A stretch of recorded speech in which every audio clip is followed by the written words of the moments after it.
Herbst des Jahres 1908 lag über dem Tal von Lichtenhain ein Nebel, der sich nicht wie gewöhnlich mit dem Vormittag lichtete.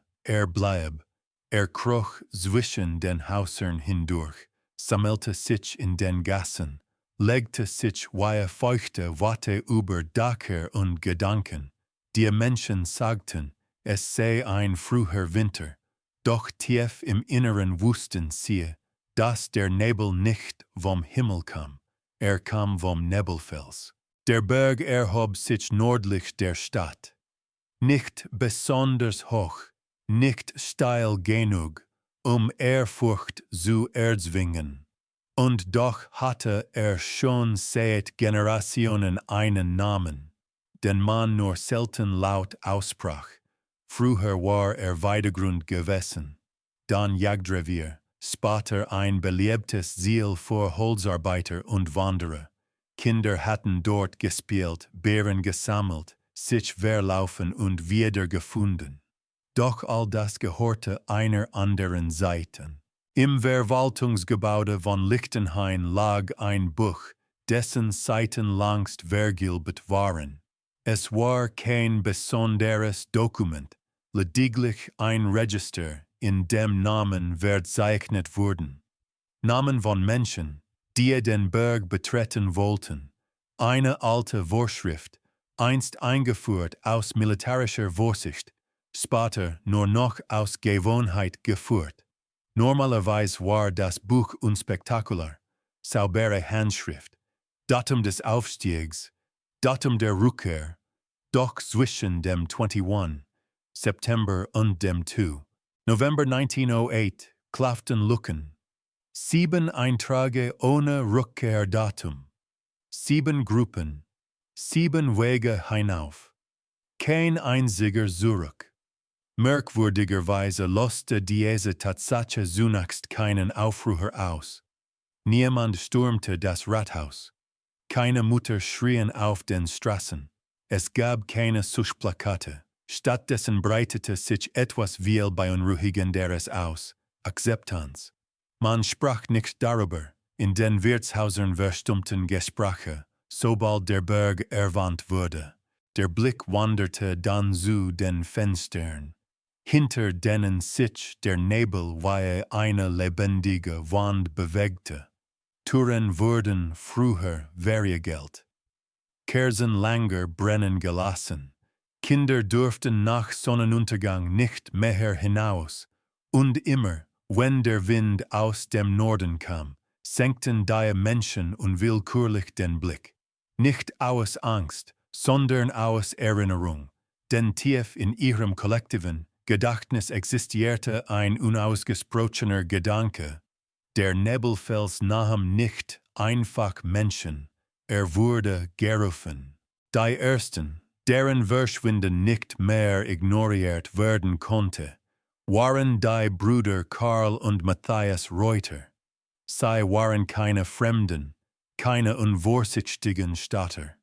Sie waren Waldarbeiter, aufgewachsen am Rand der Baumgrenze, mit Händen, die das Gewicht der Axt besser kannten als das eines Stiftes.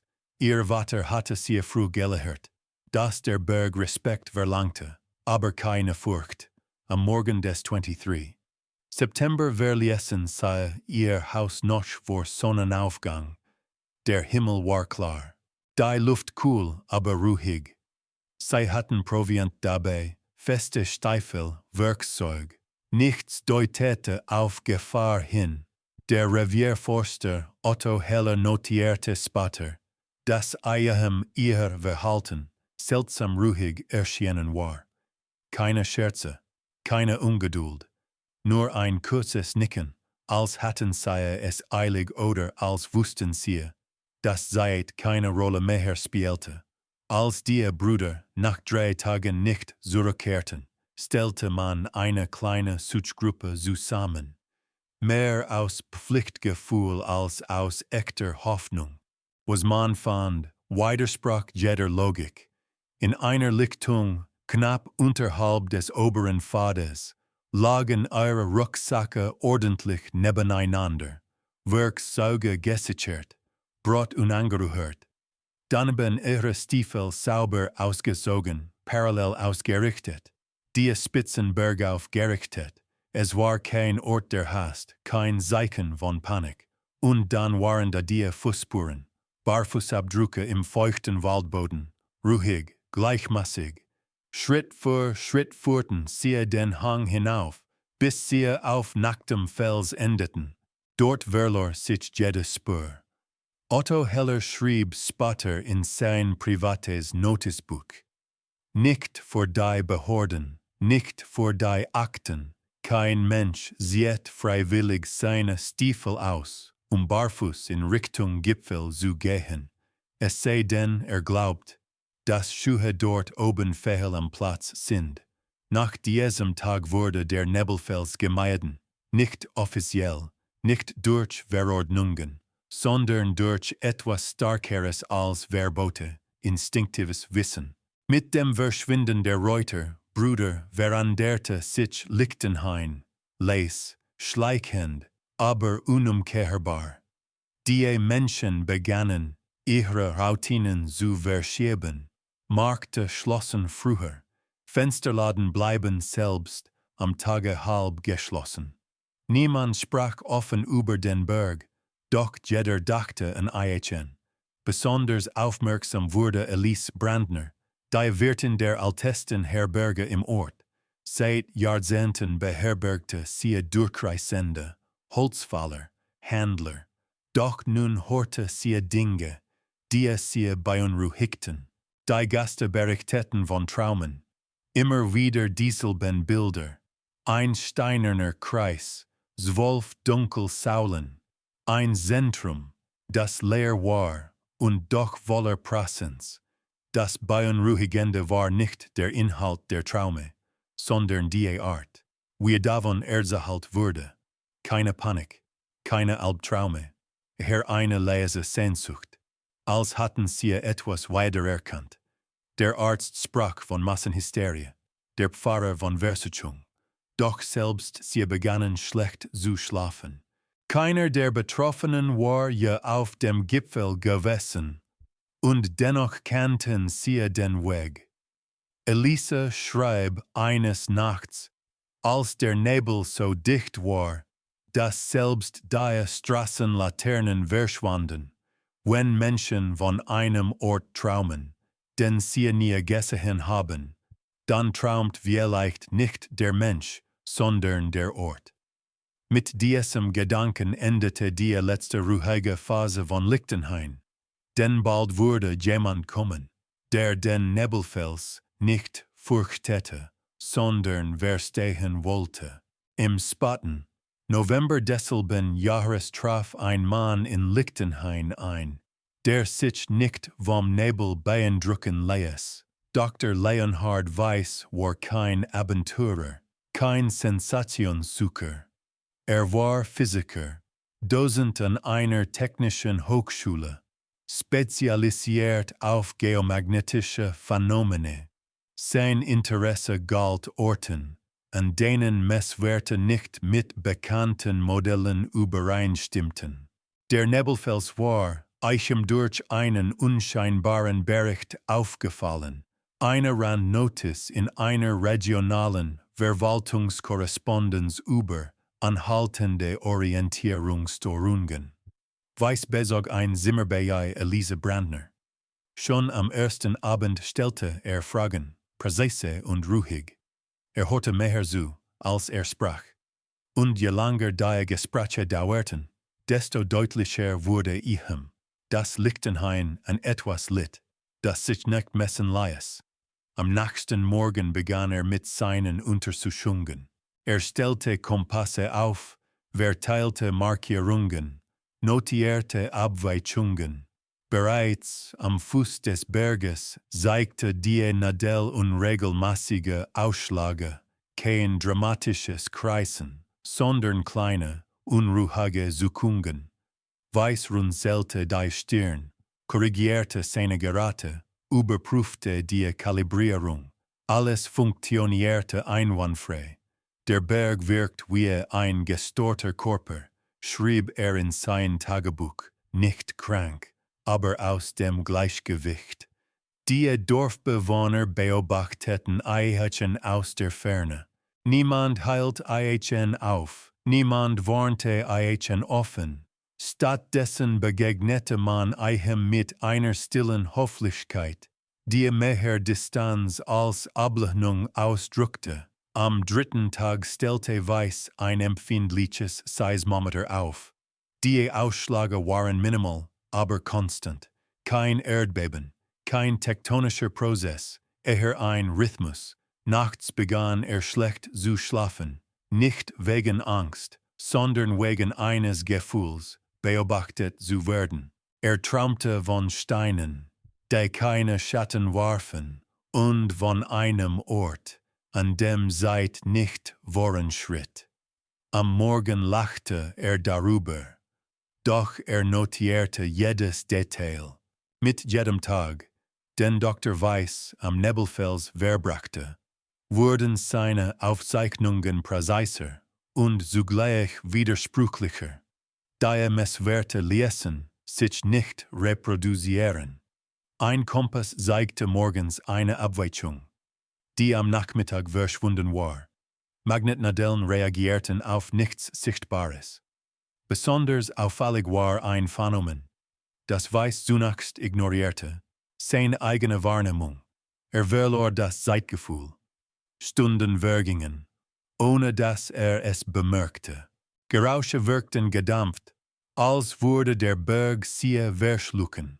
Manchmal glaubte Vibrationen zu spüren, nicht unter den Füßen, sondern im Brustkorb. Eines Abends blieb langer als geplant am Hang. Der Nebel verdichtete sich schneller als erwartet. Weiss setzte sich auf einen Felsen, Notizen zu machen, und starrte. Seine Instrumente registrierten nichts. Und doch hatte das Gefühl, dass etwas antwortete, nicht akustisch, nicht visuell, sondern als Gedanke, der nicht von Eichem selbst stammte. In seinem Tagebuch findet sich an diesem Tag eine ungewöhnlich kurze Eintragung. Die Messungen enden dort, wo die Wirkung beginnt. Begann, nachts aufzuwachen, immer zur gleichen Stunde, kurz vor 3. Sein Blick wanderte unwillkürlich nach Norden, zum Berg. Versuchte, rationale Erklärungen zu finden, Suggestion, Müdigkeit, Isolation. Doch je mehr sich dagegen wehrte, desto stärker wurde das Empfinden, dass der Nebelfels nicht passiv war. Am 6. Abend schrieb Weiss den Satz, der später berüchtigt werden sollte. Wenn ein Ort seit Jahrhunderten gemieden wird, dann nicht aus Unwissen, sondern aus Erfahrung. Am nächsten Morgen packte zusätzliche Ausrüstung ein. Der Tag, an dem Dr. Leonhard Weiss Lichtenhain verließ, begann unspektakulär. Der Himmel war grau, der Nebel dünn, beinahe freundlich. Elise Brandner sah ihm nach, als seine Tasche schulterte. Sie fragte nicht, wohin ging. Erklärte es nicht. Weiss hinterließ einen versiegelten Umschlag im Gasthaus, adressiert an die Universität. Darin befanden sich seine bisherigen Aufzeichnungen, ordentlich sortiert, nüchtern formuliert. Was fehlte, waren die letzten Seiten seines Tagebuchs. Am Nachmittag entdeckte man sein Messgeräte auf halber Höhe des Berges, sorgfältig ausgerichtet, funktionsfähig. Niemand wusste, wie lange sie dort schon standen. Als Weiss nicht zurückkehrte, bildete sich erneut eine Suchgruppe. Dieses Mal größer, organisierter und entschlossener. Man folgte dem bekannten Pfad. Man erreichte die Stelle, an der die Fußspuren der Reuter-Brüder geendet hatten. Dort fanden sie etwas Neues. Ein einzelnes Notizblatt, beschwert von einem Stein. Darauf stand nur ein Satz: Ich gehe nicht hinauf. Ich werde gerufen. Weiter oben verlor sich jede Spur. Als die Dämmerung einsetzte, traf die Gruppe eine Entscheidung. Sie würden am nächsten Morgen bis zum Gipfel gehen. Egal, was sie dort erwartete. Niemand sprach aus, was alle dachten, dass der Nebelfels nun nicht mehr nur nahm, sondern einlud. Der Aufstieg begann im ersten Licht des Morgens. 6 Männer machten sich auf den Weg. Keine Abenturer, keine Neugierigen.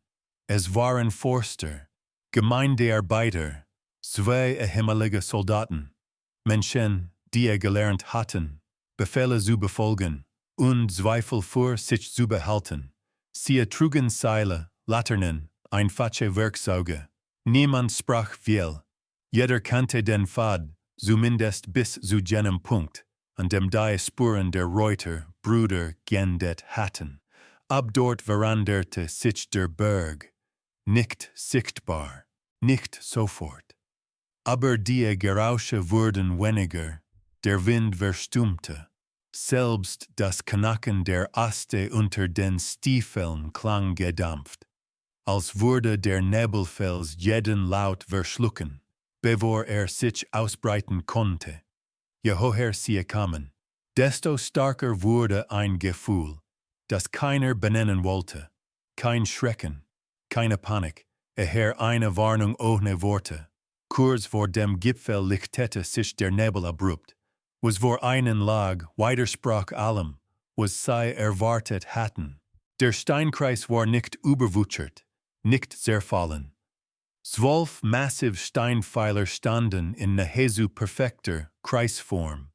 Jeder etwa mannshoch, dunkel wie feuchter Schiefer. Zwischen ihnen war der Boden seltsam frei, kein Moos, kein Laub. Und in der Mitte lag eine flache, schwarze Steinplatte, glatt wie poliert. Obwohl Frost in der Luft lag, war der Boden innerhalb des Kreises warm. Niemand trat hinein. Sie fanden dort, ordentlich abgelegt, persönliche Gegenstände, Teile von Ausrüstung, ein Notizbuch leer, kein Blut, keine Zeichen von Gewalt. Es war, als hatte jemand bewusst alles zurückgelassen, was in die Welt darunter band. Einer der Männer begann zu weinen, nicht laut. Still, konnte später nicht erklären, warum.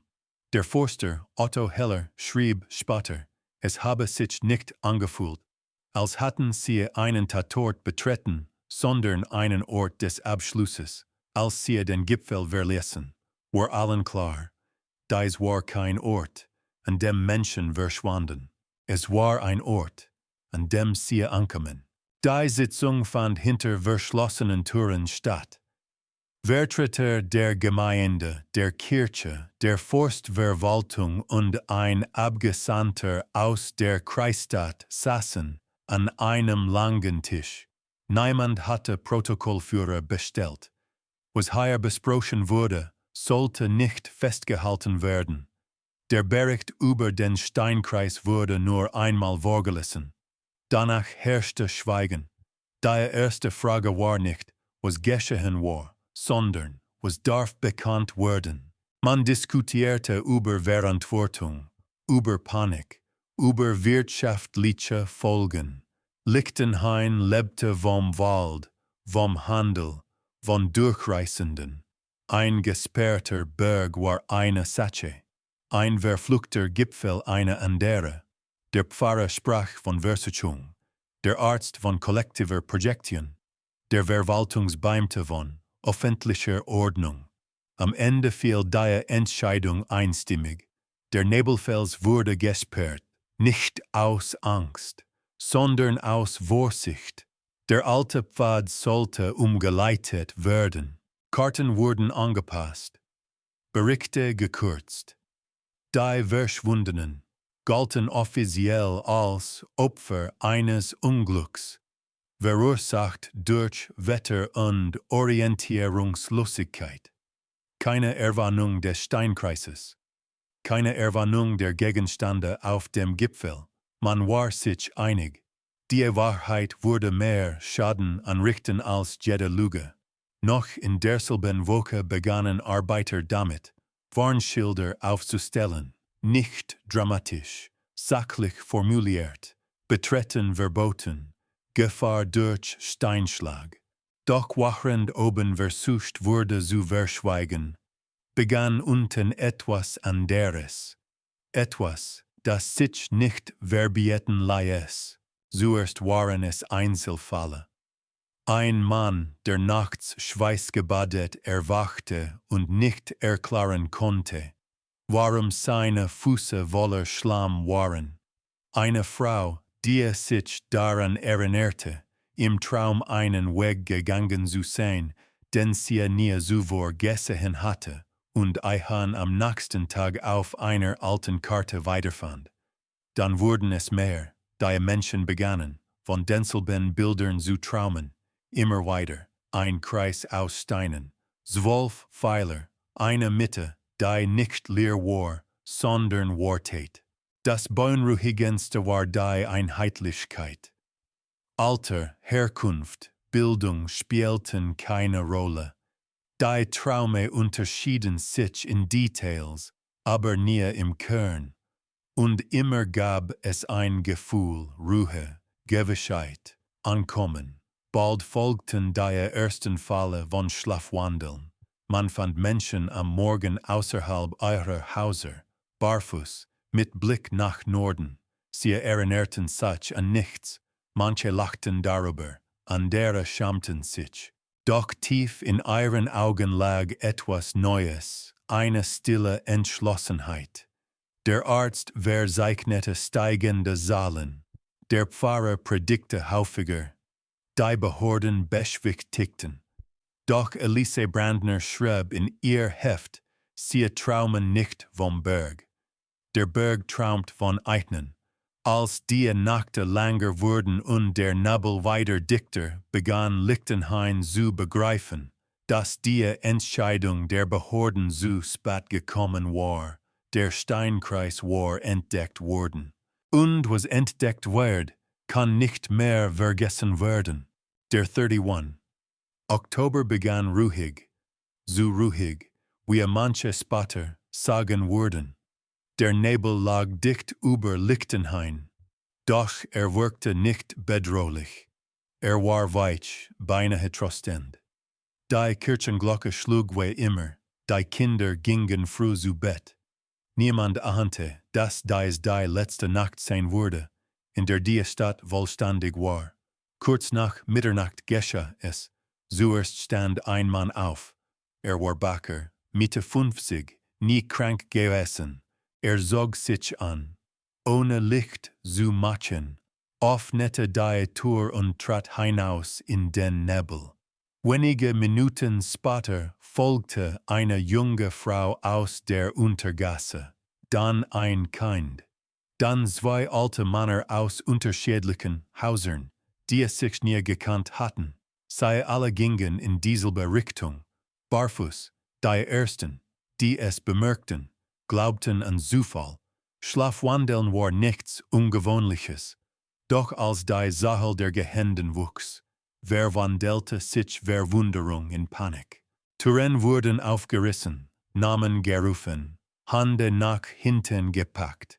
Manche ließen sich aufhalten, andere rissen sich los mit einer Kraft, die man ihnen nahe zugetraut hatte.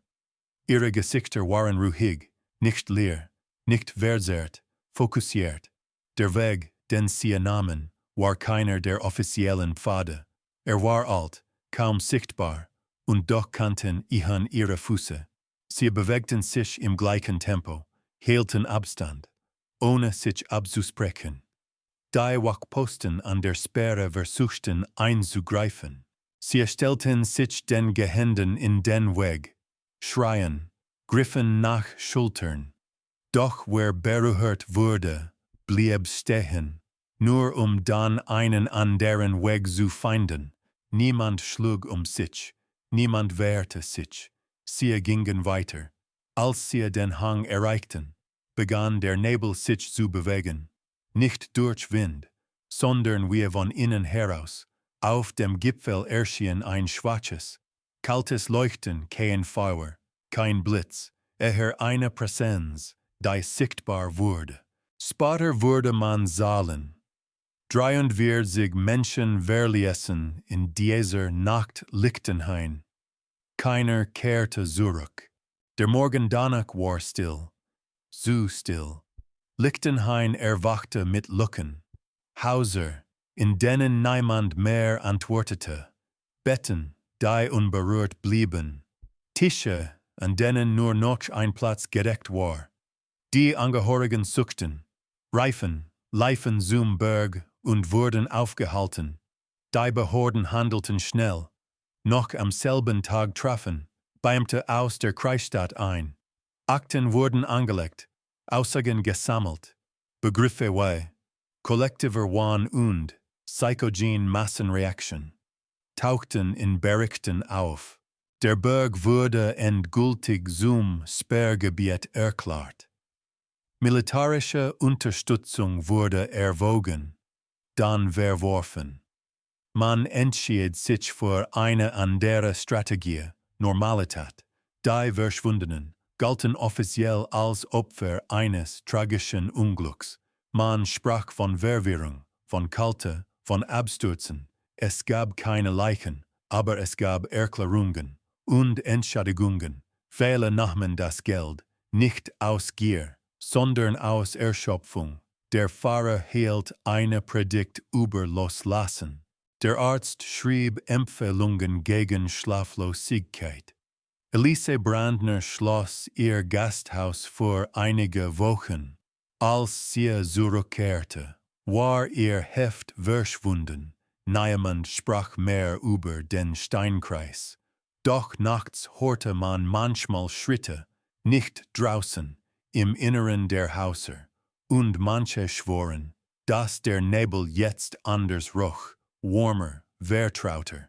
Lichtenhain funktionierte weiter, aber es lebte nicht mehr. Jahre vergingen. Der Nebelfels wurde wieder freigegeben, eingeschränkt, vorsichtig, begleitet von neuen Karten und Warnhinweisen. Der alte Pfad blieb verschwunden. Man sagte, sei überwachsen, vergessen. Touristen kamen. Wanderer machten Fotos. Der Gipfel galt als unspektakulär. Kein Steinkreis war verzeichnet. Keine Hinweise, nur Wald, Fels und Nebel. Doch im Herbst, wenn die Nächte lange wurden, berichteten manche Besucher von Traumen, von Steinen, von einem Kreis, von einem Ort, an dem man willkommen war. Ein Geologe vermaß den Gipfel in den 1930er Jahren. 10 Notizen endeten abrupt. Ein paar verschwand in den 1950ern. Spurlos, man sprach von schlechtem Wetter. Der Steinkreis wurde nie zerstört. Nicht, weil man es nicht versuchte, sondern weil niemand genau sagen konnte, wo war. Manche Orte lassen sich nicht finden, wenn man sie sucht. Sie zeigen sich nur, wenn man bereit ist, zu gehen. In Lichtenhain gibt es heute ein Denkmal, ohne Namen, ohne Daten.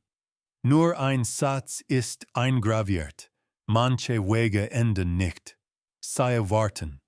Und jedes Jahr, wenn der Nebel zurückkehrt, schließt jemand die Tür ein wenig fester, ohne zu wissen, warum. Denn der Steinkreis ist nicht böse, ist geduldig.